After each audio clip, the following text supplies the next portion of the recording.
Sénat ya ekolo Congo démocratique etie manzaka na mibeko misato. Na kati na mango, mobeko moye mokopesa nzela na kotia mosolo mpona botongi ya pont na fleuve Congo kati na Kinshasa pe Brazzaville.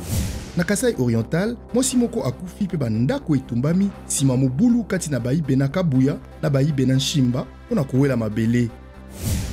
Bulamatari ya ekolo Rwanda na ya Grande-Bretagne batie manzaka na mokanda ekosala ete bato baye bakotaki na ekolo Grande-Bretagne na nzela ya molili batindama na ekolo Rwanda mpona kozela mikanda na bango.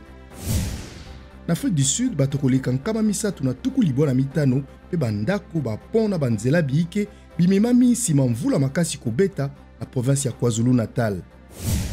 Comité international ya Croix-Rouge esakoli ete basoda misato ya FARDC baye bazwamaki yo maboko basimba minduki ya M23 mikolo mileki basili kotikama mpe bazali yo maboko mabango.